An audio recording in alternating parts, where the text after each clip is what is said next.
Update, इस वक्त की बड़ी खबर जो महाराष्ट्र विधानसभा की कार्यवाही से निकलकर सामने आ रही है। शिंदे सरकार के समर्थन में अब तक 112 से 113 वोट पड़ चुके हैं। ये बड़ी खबर इस वक्त आपको बता दें, हेड काउंट की प्रक्रिया जारी है। इस वक्त शिंदे गुट के समर्थन में 112 वोट अब तक पड़ चुके हैं। बड़ी खबर इस वक्त 119 ये संख्या पहुंच गई है। एक के बाद एक लगातार शिंदे गुट मजबूत हो रहा है और नई सरकार जो अपना फ्लोर टेस्ट कर रही है उसको लेकर ये आंकड़े बढ़ रहे हैं। अभिषेक लगातार हमारे साथ जुड़े हुए हैं।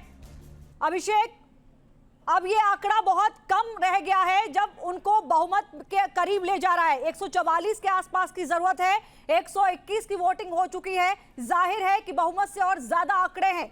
ऐसे में इस अग्नि परीक्षा में भी सफल होती नजर आ रही है नई सरकार।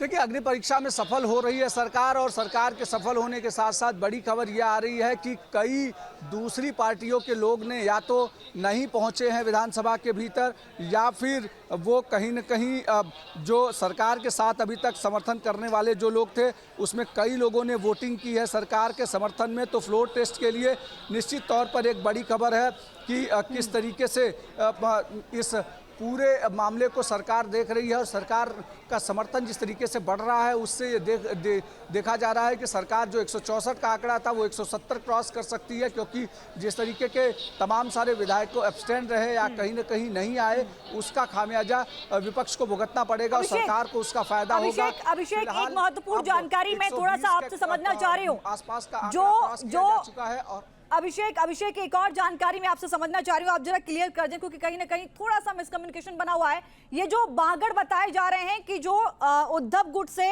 छोड़कर शिंदे गुट में शामिल हुए हैं, ये संतोष बागड़ या संजय बागड़, क्या नाम है इनका?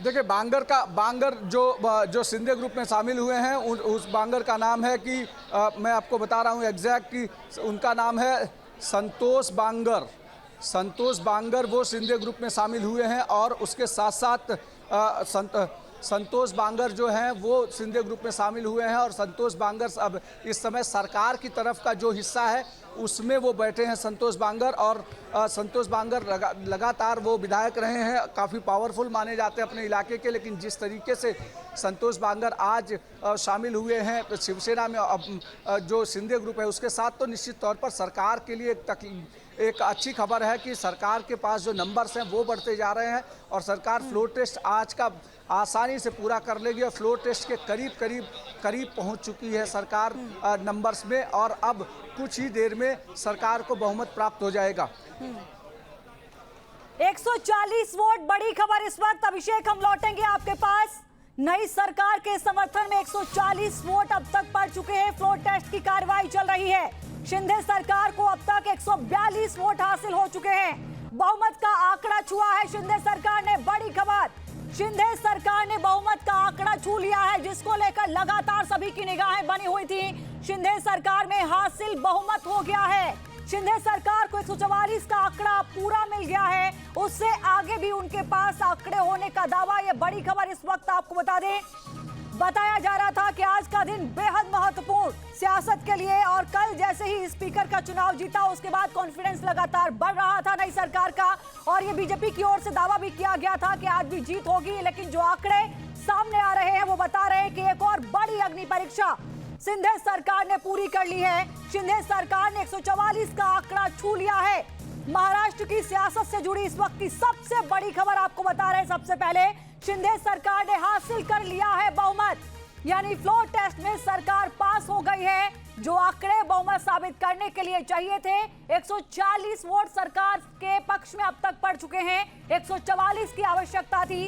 अभिषेक, लगातार विधानसभा के अंदर से हमें जानकारी दे रहे हैं। अभिषेक, तस्वीर साफ हो गई है। 140 वोट शिंदे सरकार के समर्थन में।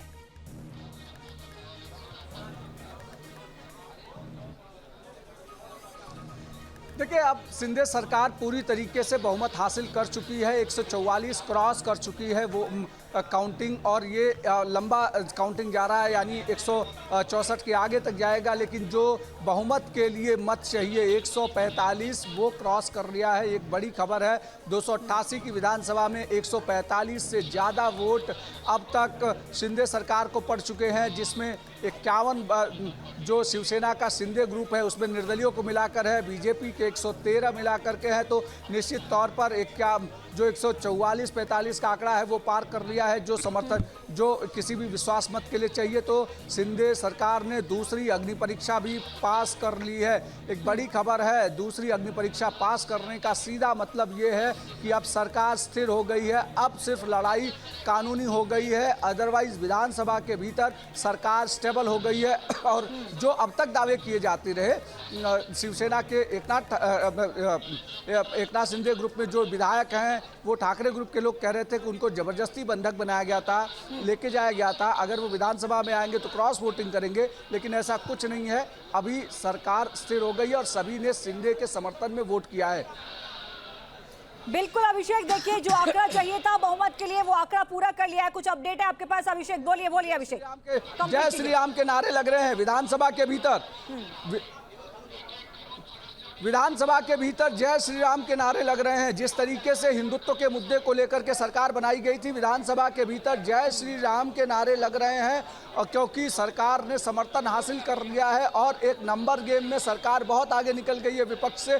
और विपक्ष जिस तरीके से लगातार रणनीति बना रहा था, कल से कोई रणनीति काम नहीं आई और विपक्ष के पास लगातार नंबर गेम में आगे बढ़ते जा रहे हैं। तो निश्चित तौर पर अंदर जय श्री राम के नारे लग रहे हैं। तो इसका मतलब साफ है कि सरकार ने बहुमत हासिल कर लिया और सभी विधायकों में जो सरकार के समर्थन में खुशी की लहर दिखाई पड़ रही है।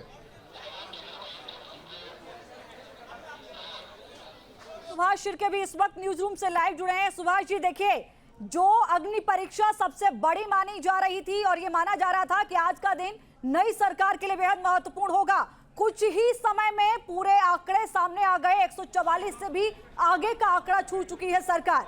ऐसे में तस्वीर साफ हो गई है, अब लड़ाई शिवसेना की होगी कि आखिर असली शिवसेना किसकी है। मैं आपको ताज़ा खबर बताऊं कि 164 जो विधायक है उन्होंने समर्थन दिया है एकनाथ शिंदे इनके पक्ष में और विश्वास मत के पक्ष में। तो 164 ही कल जो स्पीकर का चुनाव हुआ था उस वक्त 164 विधायकों ने जो चुनकर दिया था स्पीकर, और आज भी उतना ही जो बहुमत है वो एकनाथ शिंदे इनको मिला है। आज एक खबर आई थी कि संतोष बांगर जो शिवसेना के विधायक हैं वो एकनाथ शिंदे इनके गुट में चले गए, लेकिन अभी तक उन्होंने वहां पर जो है वो अपना वोट नहीं डाला है। तो जाहिर है कि हम देख सकते हैं 164 का आंकड़ा जो है वो छू लिया है एकनाथ शिंदे गुट ने।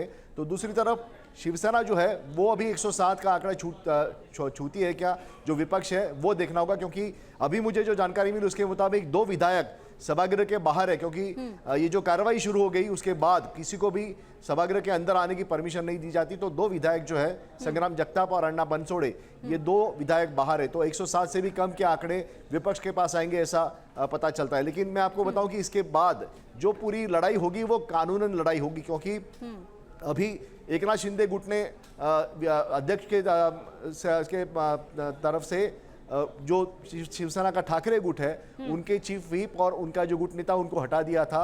आज सुप्रीम कोर्ट में उन्होंने ये मेंशन किया कि तुरंत इस पर सुनवाई हो जाए, लेकिन सुप्रीम कोर्ट ने वो माना नहीं। ऐसे में अगला कदम होगा एकनाथ शिंदे गुट का कि जो 16 विधायक है, अगर बांगर वहां पे चले गए तो 15 विधायक है उनको निष्कासित करना, उनको बर्खास्त करना। और ये जो ये कार्रवाई है वो अध्यक्ष आज ही करेंगे ऐसा लग रहा है। जो आंकड़े हम देख रहे हैं सुभाष, देखिए एक और तो आंकड़े साफ है 164, जो कि आंकड़े 244 से बहुत आगे हो जाते हैं। दूसरी तरफ मैं उस बयान का भी जिक्र करूंगी जो सुबह देखा आपने कि शरद पवार की ओर से दिया गया और कहा गया कि मिड टर्म इलेक्शन की तैयारी कर लीजिए सभी लोग। इस बयान के भी क्या मायने होंगे इस बीच? देखिए, जो हेरा फेरी है वो सिर्फ 20 विधायकों पर टिकी हुई है, क्योंकि 20 विधायक एक धड़े से दूसरे धड़े तक जाते हैं तो ये पूरा जो मामला है वो गड़बड़ा सकता है। तो ऐसे में जाहिर है कि जो विधायक है उनके काम नहीं होंगे, अगर उनको वो मनमुटा होता है उनके साथ तो वो दूसरे तरफ जा सकते हैं। तो इसलिए ये मामला जो है बहुत ही डेलिकेट हो गया है महाराष्ट्र विधानसभा में, और किसी भी जो गुट है उसको स्पष्ट रूप से बहुमत नहीं है। यानी हम कह सकते हैं कि शिंदे सरकार के लिए राह आसान नहीं है। कांटों भरा ताज उनके सर पर सज रहा है, जिसको हर कदम कहीं ना कहीं उनको सोच समझकर आगे बढ़ना होगा। किसी को भी नाराजगी ना हो, हर किसी को अपने पाले में रखना एक बड़ी चुनौती 2.5 साल के लिए। क्या सुभाष ऐसे देखें इसको? बड़ी चुनौती है ही, और यही कारण है कि शरद पवार इन्होंने ये जो स्टेटमेंट किया है उसको इसी तरह से देखना चाहिए कि वो उनको पता है कि इस तरह की जो गठबंधन है वो गठबंधन ज़्यादा टिकेगा नहीं, क्योंकि ये सारी चीज़ें हैं जो है वो सुप्रीम कोर्ट में जाएगी। सुप्रीम कोर्ट इसमें क्या संज्ञान लेता है ये बहुत बड़ी बात है, क्योंकि जो पार्टी में जो दल बदल कानून है उसको सुप्रीम कोर्ट अगर फैसला तुरंत लेती है तो जाहिर है कि महाराष्ट्र में विधानसभा के चुनाव होने लाजमी हो जाएंगे। सुभाष, एक चीज को मैं समझना चाहूंगी आपसे, अभिषेक के पास कुछ अपडेट है, उसके बाद मैं आपके पास आ रही हूँ। अभिषेक, क्या कुछ अपडेट आपके पास?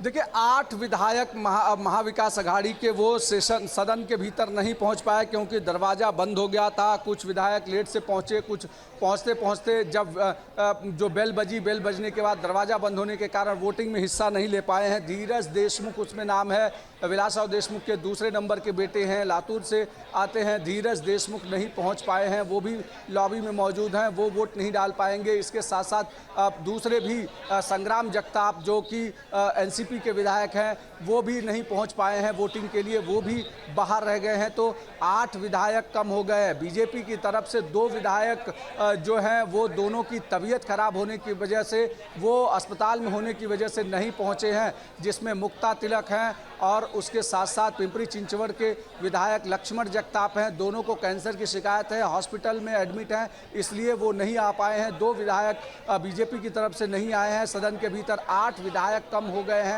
महाविकास अघाड़ी की तरफ से, तो सदन की संख्या कम हो गई है। और इसके हिसाब से महाविकास अघाड़ी के लिए एक बड़ा झटका है कि उसके विधायक आ करके भी वोटिंग और पोलिंग का हिस्सा नहीं बन पा रहे हैं। तो एक बड़ी खबर है, और 8 विधायकों के ना वोटिंग करने की वजह से जो सदन में विपक्ष की संख्या है वो और नीचे जाएगी, और सरकार आसानी से बहुमत हासिल कर रही है। लेकिन जिस तरीके से अभी वोटिंग चल रही है उसमें वोटिंग में हिस्सा नहीं ले पाना ये कहीं ना कहीं एक पार्टी के लिए भी एम्बैरेसिंग होगा कि इतने कहने के बाद भी आखिर क्यों विधानसभा के भीतर सही समय तक नहीं पहुंच पाए। जब तक वोटिंग शुरू थी तो निश्चित तौर पर सरकार जहां ये मान रही है कि उनके पास अब नंबर ज़्यादा हैं, वहीं विपक्ष के जो नंबर्स कल दिख रहे थे उससे भी नीचे जाते हुए दिख रहे हैं। अगर 8 विधायकों को निकाल दिया जाए तो 99 के आसपास, 99 और 100 के आसपास उनकी वोटिंग हो सकती है।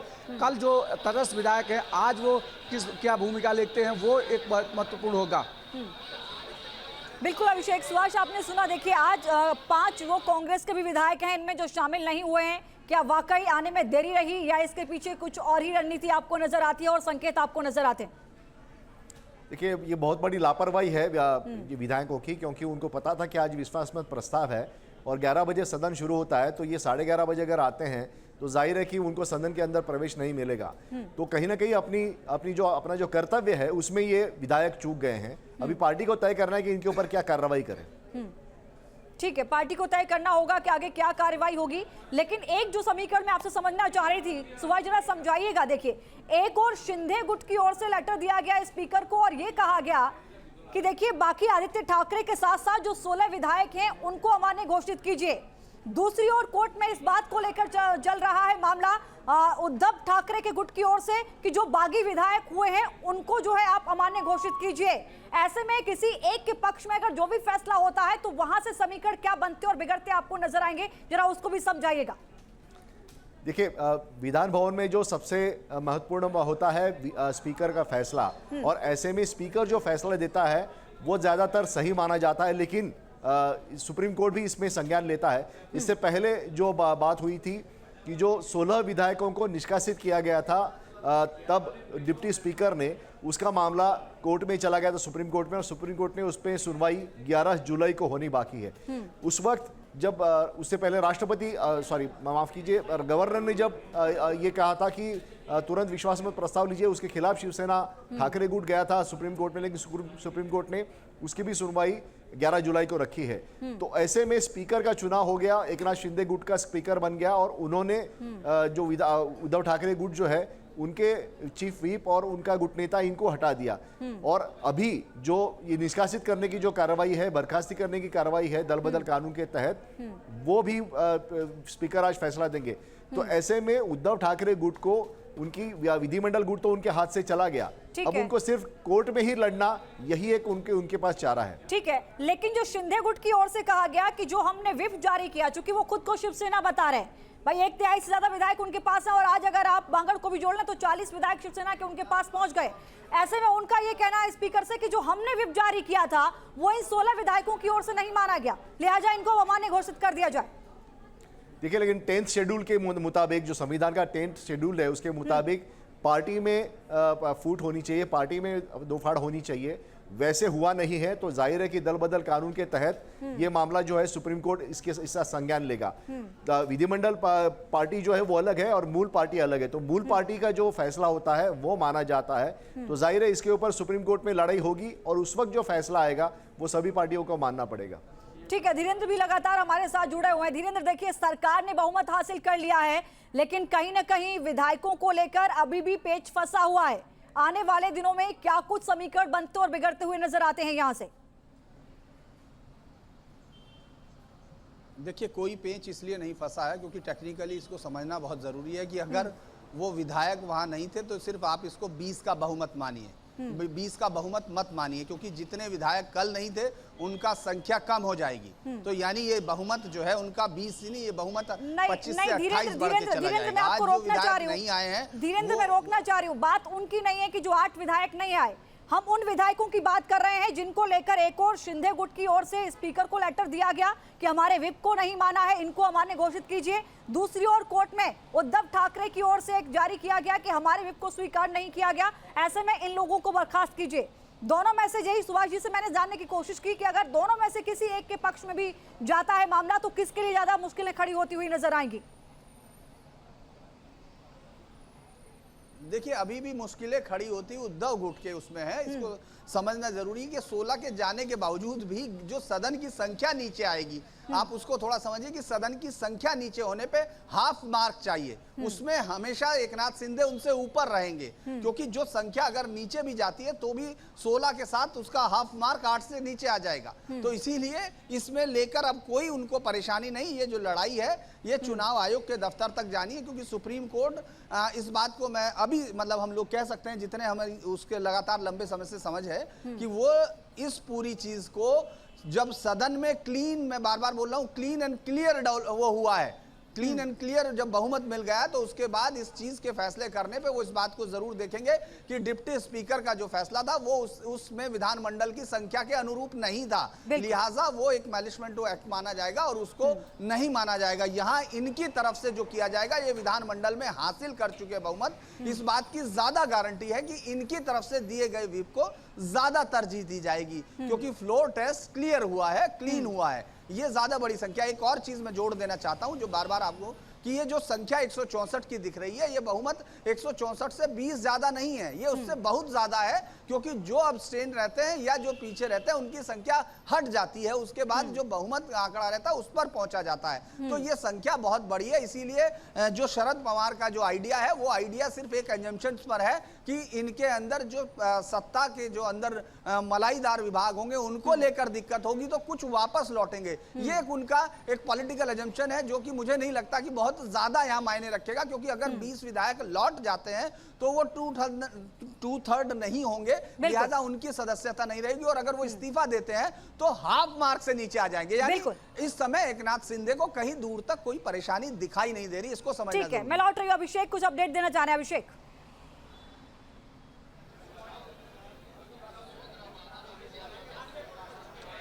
देखिए 90 से ज़्यादा वोट विपक्ष के तौर पर पड़ चुके हैं और दूसरी सबसे बड़ी खबर है कि 165 वोट वो सरकार के पक्ष में थे, जिसमें एक विधानसभा अध्यक्ष बनने की वजह से राहुल नार्वेकर के वो एक वोट कम हो गया, तो उसे संतोष बांगर के तरीके से उसको फिलअप किया गया है, यानी टोटल सदन के भीतर जो सरकार की संख्या है वो 165 होगी। विधानसभा अध्यक्ष को अगर निकाल दे तो टोटल 164 लोग होंगे। तो ये आंकड़ा है, यानी संतोष बांगर ने सरकार के समर्थन में वोट डाला है।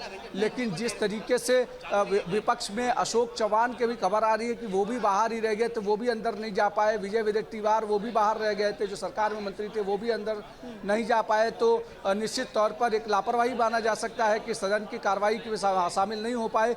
लेकिन जिस तरीके की वोटिंग अभी चल रही है, माना जा रहा है कि 99 से 100 वोट के आसपास सरकार को पड़ सकते हैं। MNS ने उनसे हम अपडेट लेंगे। सुभाष, विधायक 99 विधायक उन्होंने विपक्ष में वोट दिया है, यानी कांग्रेस, एनसीपी और शिवसेना का ठाकरे गुट, इनके पास सिर्फ 99 विधायक है। 288 में से 99 विधायक है। जैसे हमें बता रहे थे अभिषेक, तो 8 विधायक जो है वो सदन से बाहर है, यानी 107 का जो आंकड़ा था वो 107 का आंकड़ा इनके पास है, विपक्ष के पास है। कांग्रेस, एनसीपी और उद्धव ठाकरे का गुट जो है शिवसेना, इनके पास है। तो जो स्पीकर के दौरान, स्पीकर के चुनाव में जो वोटिंग हुआ था वो वोटिंग आज भी सही निकला है। 107 जो महाविकास आघाड़ी के पास है और शिंदे गुट के पास, शिंदे जो सरकार है उनके पास लगभग 164 विधायकों का समर्थन है। ठीक है, मतलब जो कल के ही आंकड़े थे वही आंकड़े आज जो है विधानसभा में देखने को मिले हैं। और यही था जो कल का समीकरण था, जो कल के विधायकों की संख्या थी वही कॉन्फिडेंस बढ़ा रही थी। मैं लौट रही हूँ अभिषेक आपके पास। धीरेन्द्र पुंडी कुछ कह रहे हैं। धीरेन्द्र 1 मिनट रुकिएगा। अभिषेक जल्दी से अपडेट दीजिए।